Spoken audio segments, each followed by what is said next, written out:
Oh, what's up, YouTube? You know what day it is. It's Weigh-In Wednesday, week 41. Welcome back to another episode of Parker Goes Carnivore. I'm your host, Ryan Parker. We hit a milestone today. We did it.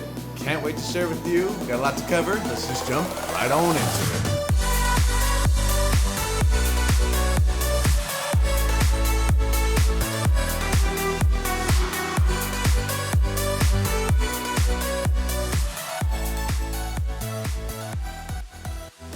What is up, my fellow carnivores? How we doing? How we feeling today? I'm feeling pretty good. It has been a very stressful week at work, but that's all right. We can deal with that later. Right now, we want to talk about how to live this carnivore way of life, and I think I have found the key to my success, and I'm very, very excited to share with all of you my tips and tricks and just how to do this thing called carnivore. If you're new here, welcome. You're more than welcome to hang out, watch my old videos. I even have a 1-year interview where I take a look at everything that I've done from the start of carnivore till now, almost 2 years later. Lots of information in there, some old, some still using today. So yeah, feel free, check it out. So let's just dive right into the mental health tools that I use throughout the week. I've been still going strong on my calm meditation. Like I said, it's been a pretty stressful week at work, so I've been trying breathing exercises. I've been trying meditation as much as possible, just trying to get a grip on my stress level. It's been a crazy week, and there's just no way around it. I've been in high demand at work, and I've been giving them all that energy, so it's sucking it out of me, but I'm doing all right, and I will certainly pull through. So meditation has been up. I've been doing the calm meditations, the daily trip. It's their daily meditation. It's roughly about 10 minutes long. I'm doing my breathing exercises in the morning, and I'm still doing my gratitude list as well. I usually do the gratitude list in my head. I know it's beneficial to write it down, but I've been doing it in the shower when I'm doing my cold showers, kind of combining the two just because time has been pretty scarce in my life lately. One of my fellow subscribers suggested Doughty on YouTube. I don't know if I'm pronouncing his name right. I haven't had a chance to go check him out, but I have a feeling it's going to be really cool, and I'm excited to expand the meditation program into other things other than just the Calm app. So really excited to check Aaron out. Thank you so much for that suggestion. Can't wait to dive in. Let's talk about the workouts. Didn't do too much as far as working out goes. I had my Beast Fitness on Wednesday, and then pretty much my work came collapsing down on me, and I really needed to put my energy into that. Even with work being as crazy as it was, I should have been able to work out, but I just really needed to devote time to that right now, and that's what was more important. So I did get to go for a beautiful hike in the hills on Thursday after work. That was really a nice, much deserved and much needed hike in the hills to decompress and get back to nature. So that was really, really nice. Other than that, that's about it, what I've done from a workout perspective. So that leads us right to the carnivore way of eating. I have been impeccable with how I have eaten over the last week. I am giving it my 100% and going all the way because I know that consistency is the key to this diet, and as soon as you start slipping a little bit, it'll run away from you, and it will immediately stop your weight loss if you cheat just a little bit. But the beautiful thing is, if you're consistent and you enjoy it and you can allow it to be totally present in your life, it just works. It just simply works.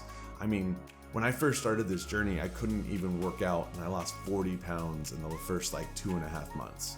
So, and that's without working out, just following the diet to a T, and I had a lot more to lose back then, but still, it just shows I didn't need to work out. It was purely the diet that worked, and that's a true testament to how this carnivore way of eating really impacts all of us. So let's rewind the clock and take a look at everything that I ate for the entire week. Wednesday, I cooked a pound of bacon and a pound of steak tips, sirloin steak tips. I cooked those sirloin steak tips in the bacon grease and ate it all. Fantastic meal. Thursday, I had chicken wings, I had a strip loin, I had sirloin steaks, just an awesome collection of meats that I had defrosted, and it was delicious. Friday, steak tip and eggs, and then at night, had some chicken wings. Saturday was brunch day. Had this gorgeous all-meat omelet with a side of sausage and some butter coffee. Sunday, woke up, I was pretty hungry since I only ate breakfast the day before. Immediately cooked this ribeye, and it was to die for. Such a great ribeye, one of those special ribeyes that just melt in your mouth. Then, this is a new one for me, went out to ramen. Now, ramen certainly is not on a carnivore way of eating, but you can make it work. The broth isn't perfect carnivore like pho is, that is just bone broth.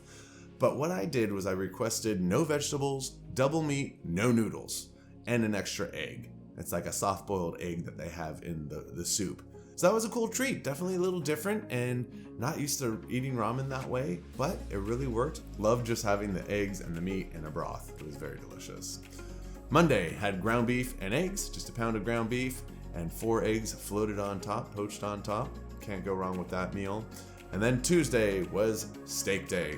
I had a ribeye during the day and then I had a chuck steak at night. Now, let's talk about how I cook these things. Everything is in butter. I am constantly going through butter like it is going out of style. I cook my steaks and then I float butter on top. I melt butter and put my eggs in the pan. I put butter in my coffee. Butter is all around. I use Kerrygold unsalted butter. I get it from Costco. If I do cook bacon, I certainly reuse that fat and eat that as well. Fat is my just joy of life, let me tell you. The more fat I eat, the better I feel. I love butter and I'm not going to change it for anything. So, hope that helps. Alright, so we've gone through meditation, we've gone through the workouts, we've gone through the diet. Now it's time to hop on the scale and see what I've done for this past week. And it has been a very, very great week on the scale. I have been waiting for this for so long, almost all year. Let's check it out. I started this whole journey last year at 316.1 pounds at 42.5% body fat. Last week, scraping the surface at 240.8 at 25.3% body fat. This week, I finally did it. I dipped below 240 and hit 238.9 pounds at 25.5% body fat. Oh, that feels good. Oh, that feels so good. I have not been below 240 in decades, literally. And I have this diet to thank. I have you to thank. I have just everybody to thank because you've kept me accountable. You've given me the drive. You've instilled this energy into me, and I really just so happy and so thrilled that this is continuing to work. I am on my way to optimal health because of the way I am eating and the way I am not eating, more importantly, right? No sugars, no seed oils, no carbohydrates, just clean, easy meat, butter, eggs, salt, some chicken. 238.9. That is a cool number. I'm going to try my best to keep that under wraps. I am going on a road trip this weekend out to San Diego. I usually gain some weight when I do travel, but I have all the motivation and I want to just keep it so clean, and I know I can do it. So very excited to see what I can do these last few months in the calendar year. I hope you're hanging out with me and enjoying the ride. So with that said, of course, I would love to leave you with a quote. This quote comes from a Steve Harvey presentation he did, and I was listening to it on my walk and I just had to write it down because it was so good. So good. Steve Harvey's the man for sure. It is. You have got to change the way you think. It is the whole determining factor of where you go in life. We are all where we are today because we thought ourselves into this position. If you don't like your position, change your way out of it. Change your attitude, and you change your altitude. That is so good. So good. Yes, think yourself into where you want to be. You gotta envision it. Gotta visualize it. Where do you want to be? Think of it like it's done. Be there. Feel it. Change your way out of it. Get yourself to where you want to be. It all starts with your mind and then it goes down from there. You gotta think it first. Think it, visualize it, dream it, live it. I really hope you learned something from me today. I love sharing my experiences with everybody. Thank you for joining me along this ride. I can't thank you enough. And if you like this video, go ahead and like it. Write me a message. Let me know what you love. Let me know what you don't. and I cannot wait to share my journeys with you next week. That's all I got for you today. I love you all so much, and I'll check you out next week. Peace.